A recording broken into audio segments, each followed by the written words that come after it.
பெண்களத்தை இன்றைக்கு பொருளாதார வறுமையின் காரணமாக அவர்களுக்கு திருமணம் நடத்தி கொடுக்க முடியாத சூழ்நிலையிலே பிறக்கிற போது கள்ளிப்பாலை கொடுத்து கொள்ளுகிற அந்த அவலம் இனி தமிழகத்திலே எந்த மூலையிலும் நடக்கக்கூடாது என்று சட்டம் போட்டு திட்டம் போட்டு அதை நிறைவேற்றி காட்டி பிள்ளையை வளர்த்து காட்டிய தலைவி நாம் இதய தெய்வ புரட்சி தலைவர்.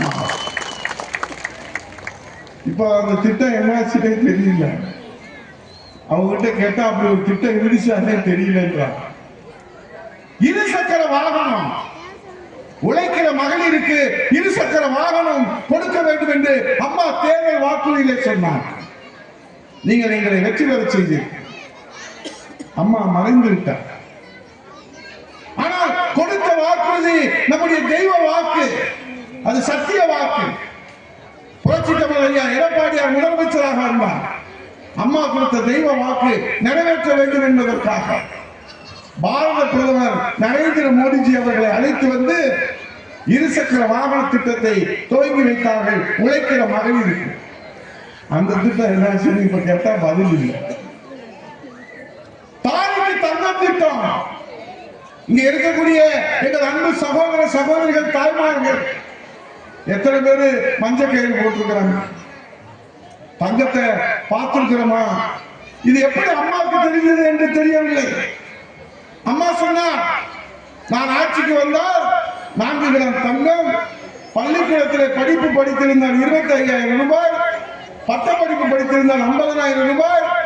அந்த படித்த பெண் குழந்தை மணமேடையிலே உட்கார்கிற போது தாய் வீட்டு சீதனம் வருகிறதோ இல்லையோ, இந்த தாய் வீட்டு சீதனமாக தாய்மாமன் வீட்டு சீதனமாக அம்மா கொடுக்கிற அந்த திட்டம் தாலிக்கு தங்கம். அது முதல்ல 4 கிராம் 2011 நாங்க கொடுத்தோம். அம்மா சொன்னாங்க 4 கிராம்ல தாலி செஞ்சா அது உடச்சு போயிடுது, அதனால 8 கிராம் கொடுக்கணும், 1 பவுன் கொடுக்கணும்னு சொன்னாங்க. ஆனா அம்மா மறந்துட்டாங்க. ஆனால் புரட்சி தமிழர் ஐயா எடப்பாடியார் முதலமைச்சராக வந்தவுடன் 8 கிராம் என்று என் தெய்வ தலைவி சத்திய தலைவி அம்மா சொல்லியிருக்கிறார் என்று 1 பவுன் தங்க காசை அள்ளி அள்ளி கொடுத்த அரசு அண்ணா திராவிட முன்னேற்ற கழகத்துடைய அரசு. இதே மேலையில தம்பி பிரபு மகாலிங்கம் கண்ணன் என்னை கூட்டிட்டு வந்து நான் கொடுத்திருக்கேன். தமிழகம் முழுவதும் அமைச்சர் பெருமக்களாக இருக்கிற நாங்கள் இந்த திட்டத்தை செயல்படுத்தி இருக்கிறோம். பெண் கமாண்டோ படை ராணுவத்திற்கு இணையாக உலகத்திற்கே பணி சொல்கிற வகையிலே மகளிர் காவல் நிலையம். பெண் பிள்ளைகளுடைய பிரச்சனை எங்க போய் சொல்றது? எனக்கு 2 பெண் குழந்தைங்க இருக்கிறாங்க. மூத்தவர்களுக்கு கல்யாணம் வந்து நீங்க எல்லாம் வந்து நடத்தி வச்சுங்க, என்னால பாசமா இருப்பாங்க. ஆனா அது ஒரு பிரச்சனைனா அப்பா கிட்ட சொல்ல தயக்கப்படுவாங்க. அம்மா கிட்ட தான் போய் சொல்லுவாங்க, அம்மா அம்மா எனக்கு இந்த மாதிரி ஒரு சிக்கல் இருக்கு, சிரமம் இருக்கு. ஏன்னா அது ஒரு மரபு, அது ஒரு மரியாதை. அதனால்தான் புரட்சி தலைவி அம்மா அவர்கள் சிந்தித்தார்கள். பெண் வீட்டிலே ஒரு விஷயம் பிரச்சனை விவாதம் நடக்கிறது என்று சொன்னால் அந்த குழந்தை எங்கே போய் முறையிடுவான்? ஆண் காவலரிடத்தில் சொல்வதிலே தயக்கம். அதனால் பிரச்சனை பெரிதாகிவிடும். ஆகவேதான் உலகத்திற்கே வழிகாட்டுகின்ற வகையிலே மகளிர் காவல் நிலையத்தை முதலாக உருவாக்கிய தலைவி புரட்சி தலைவி அம்மா.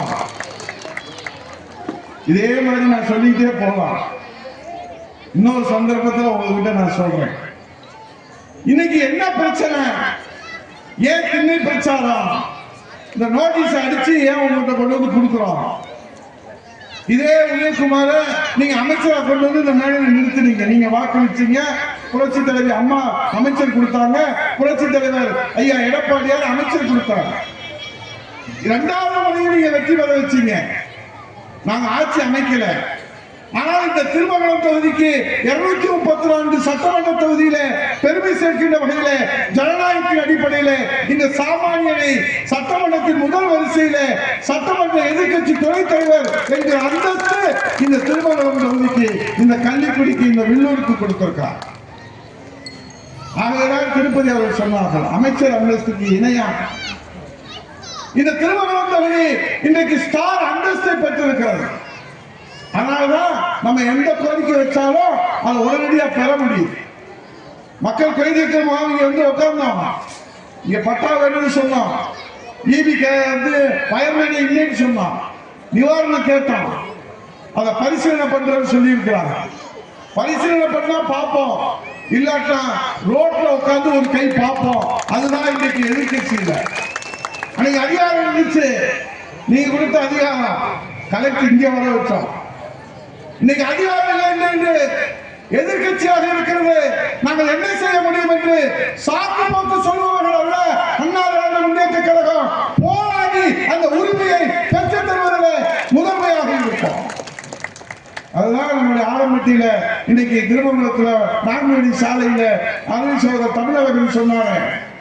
நம்ம ஜெகன் சேர்மன், திருமணனுடைய சேர்மன், நம்முடைய அருள் சகோதரர் அன்பழகன் என்னை அழைச்சாங்க. ஆனா அந்த நான்குவழி சாலையில சுரங்கப்பாதை அமைக்கலங்க. அது டெல்லி சர்க்கார், நாங்க ஒண்ணும் செய்ய முடியாதுன்னாங்க. அது டெல்லி சர்க்காரோ ஐக்கிய ராஜ்ய சர்க்காரோ மக்கள் சக்திக்கு மிஞ்சியது எதுவும் இல்லை என்று போராடி இன்றைக்கு நகாயில 45 லட்சம் ரூபாய் சுரங்கப்பாதை அமைக்கிறோம். ஆகவேதான் நீங்க ஆதரவு தாங்க. நாங்க எந்த கட்சியும் குறை சொல்லல. இன்னைக்கு ஆட்சி அதிகாரத்தில் இருக்கிறவங்க எல்லா நிலைகளிலும் தோல்வி விட்டுட்டாங்க. கொடுத்த வாக்குறுதியை காப்பாற்ற முடியல, செயல்படுத்த முடியல. நாங்க கொடுத்த திட்டங்களையும் அவங்க தொடர்ந்து கொடுக்க முடியல. மடிக்கணினி திட்டம் நிறுத்திட்டாங்க. அதுதான் இங்க கமிஷனர் சொன்னார். ஆகவே அனைத்து தளத்திலும் அனைத்து நிலையிலும் தோல்வியுற்ற அரசு திமுகவுடைய ஸ்டாலின் அரசு. போதைப்பொருள் நடமாட்டம் சொல்லவே வேணாம், பெண்கள் பாலியல் வன்கொடுமை சொல்லவே வேணாம், நெஞ்சு பதறுது.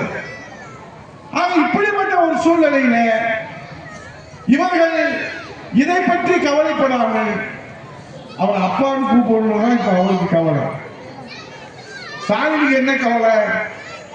ஏடிஜிபி காவல்துறை அதிகாரி போய் என் உயிருக்கு பாதுகாப்பு இல்ல, பாதுகாப்பு கொடுங்கன்னு அங்க மனு கொடுக்குறாங்க டிஜிபி.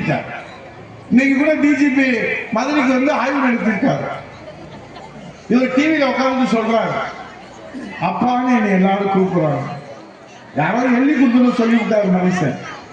நான் என்ன கேட்கிறேன், இங்க இருக்கிறீங்க ஒரு கணவன், ஒரு மனைவி, ஒரு குழந்தை, ஒரு வீட்டில் உட்கார்ந்து அந்த குழந்தைக்கு சோறு ஊட்டிக்கிட்டு இருக்கிறாங்க. அப்ப டிவியில ஸ்டாலின் தெரிகிறார். அப்ப அந்த சோறு ஊட்டுகிற அந்த தாய் இந்த டிவியில தெரியுது யாருக்கு பாரு அப்படின் போது அந்த குழந்தை சொல்லுது, மாமா அப்படின்னா பிரச்சனை இல்லை, சித்தப்பா அப்படின்னாலும் பிரச்சனை இல்லை, பெரியப்பா அப்படின்னாலும் பிரச்சனை இல்லை, தாத்தா அப்படின்னாலும் பிரச்சனை இல்லை. கணவன் ஒன்றும் சொல்ல மாட்டாங்க. அப்பான்னு சொன்னா பெத்தவர் என்னமா செய்வாரு? பாப்பாரா? பார்க்க மாட்டாரு. ஏன்னா பெத்தவன் பக்கத்துல நான் இருக்க, எவனையும் பார்த்து அப்பான்னு சொல்ல கேடு விட்ட பையன அப்படின்னு பெத்த பிள்ளைய வைவாரா வைய மாட்டாங்க. வஞ்சதுக்கு அப்புறம் மனைவிய ஓரக்கண்ணால பார்த்துட்டு இவன் அப்பன்னு சொல்றியே, நீ யாருன்னு கேட்பாரா? கேட்க மாட்டான். அவன் உனக்கு அப்பன்னா நான் யாருன்னு கேட்பாரா? கேட்க மாட்டான். எவனோ எண்ணி கொடுத்ததை வாசிக்கிற ஒரு பொம்மை முதலமைச்சர் தான் இந்த தமிழ்நாட்டில் இருக்கிறாரே தவிர அப்பான்னு சொன்னா தப்பா போயிடுவேன்ற அடிப்படை அறிவு கூட இல்லாத ஒரு முதலமைச்சரை இந்த நாடு பெற்று சொர்க்கபுரியாக இருந்த இந்த தமிழ்நாடு இன்னைக்கு நரக பூமியாக மாறி இருக்கிறது. அமைதி பூங்காவாக இருந்த இந்த தமிழ்நாடு இன்றைக்கு அமெரிக்கானாக மாறி இருக்கிறது. இதற்கு ஒரே தீர்வு. உங்களை நான் வணங்கி கேட்கிறேன். எல்லாரும் என்னை சொன்னாங்க, உதயகுமார் நிரந்தரம் அப்படிலாம் கிடையாது. அதிமுக மட்டும்தான் கொடி கட்டுகிற தொண்டன் கோட்டையில முதல் வரிசையை உட்கார்ந்து மக்கள் பணி ஆற்றுகிற வாய்ப்பு எங்கள் பொதுச் செயலாளர் யாரை வேண்டுமானாலும் அறிவிக்கலாம், உங்களிடத்தில் ஒப்படைக்கலாம். அப்படி பொதுச் செயலாளர் அறிவிக்கிற அந்த வேட்பாளரை, உங்களிடத்தில் ஒப்படைக்கிற அந்த வேட்பாளரை இரட்டை இலை சின்னத்திலே வாக்களித்து வெற்றி பெற செய்ய வேண்டும் என்பதுதான் எங்களுடைய வேண்டுகோள். இல்லைன்னு வச்சுக்கோங்க, இந்த நாட்டை ஆண்டவனால கூட காப்பாற்ற முடியாது. ஏன்னா அந்த அளவுக்கு ஊழல் சாம்ராஜ்யம். இன்னைக்கு பார்த்திருப்பீங்க பத்திரிகையில, பேப்பர்ல, டிவியில 3 நாள் அமலாக்கத்துறை, 2 நாள் முடிஞ்சு இப்ப 3வது நாள் அமலாக்கத்துறை டாஸ்மாக்ல போய் இன்னைக்கு சோதனை செய்யறாங்க. எதுக்கு தெரியுமா? 1,00,000 பாட்டில் உற்பத்தி பண்ணா 50,000 பாட்டில் வரிய வாங்கிட்டு 50,000 பாட்டிலுக்கு வரியே வாங்காம 1,00,000 பாட்டில் கடைக்கு அனுப்பிச்சுட்டு 50,000 பாட்டிலுக்குள்ள காசு அரசு காசானா 50,000 உள்ள கோட்டருக்கு ஆப்புக்கு ஃபுல்லுக்கு ஸ்டாலின் குடும்ப கஜானா. அந்த குடும்ப கஜானாவுக்கு கொண்டு போய் சேர்த்து அந்த செந்தில் பாலாஜி தான் இப்ப முதலமைச்சருக்கு தியாகியா தெரிகிறார். செந்தில் பாலாஜி தியாகி தெரியுமா? எப்ப உன்னை விட எனக்கு அவனை தெரியுமா? நானும் அவனும் ஒன்னா மாணவர்கள் பயணிச்சவங்க, அதுக்கு இவங்கெல்லாம் சாட்சி. அவர் சொல்றாரு செந்தில் பாலாஜி தியாகி. எனக்கு கூட இல்லடா செந்தில் பாலாஜி திடீர்னு போய் அங்க தியாகி ஆயிட்டா. திமுக கட்சி வளர்வதற்கு கொடி ஏற்றினாரா? ரத்தம் சிந்தினாரா? போராடினாரா? விசால சிறை சென்றாரா? விசால சிறை சென்றவரை கூட ஸ்டாலின் தியாகின்னு சொல்லல. ஆனா டாஸ்மாக்ல வர்ற அரசு கஜானாவை இங்க வீட்டுக்கு திருப்பினதுனால செந்தில் பாலாஜி தியாகி ஆயிட்டார். அப்ப நீங்க விழித்துக் கொள்ளணுமா இல்லையா? இங்க ஒரு பாட்டிலுக்கு 10 ரூபா, ஒரு நாளைக்கு 1 கோடி பாட்டில் விற்குது. இது எப்படி உதயகுமாருக்கு தெரியும்? கோட்டை அடிப்பாரான்னு நினைக்காதீங்க. நான் சத்தியமா அடிக்கிறது இல்லை, அது பார்க்கறதும் இல்லை. புள்ளி விவரத்துல கொடுக்குறாங்க. ஒரு கோட்டுக்கு 10 ரூபா, 1 கோடி பாட்டில். அப்ப ஒரு நாளைக்கு 10 கோடி ரூபாய், 30 நாளைக்கு 300 கோடி ரூபாய். இது எங்க போய் சொல்றோம்? விஞ்ஞான ரீதியான ஊழல் சர்க்காரியா கமிஷனிலே அன்றைக்கு கருணாநிதி, இப்ப அவருடைய வழிபாண்டல் விஞ்ஞான ரீதியா கொள்ளையடிக்கிறாங்க. கொள்ளையோ கொள்ளை. அதனால நீங்க விழிப்போடு இருக்கணும், எச்சரிக்கையோடு இருக்கணும். வருகின்ற தேர்தல் மிக முக்கியமான தேர்தல். கூட்டணி கணக்கு வழக்கெல்லாம் அவருடைய பொதுச் செயலாளர் புரட்சித் தலைவர் ஐயா எடப்பாடியார் அவருடைய முகராசிக்கு நிச்சயமாக நல்ல கூட்டணி, வலிமையான கூட்டணி, சிறப்பான கூட்டணி அமையும்.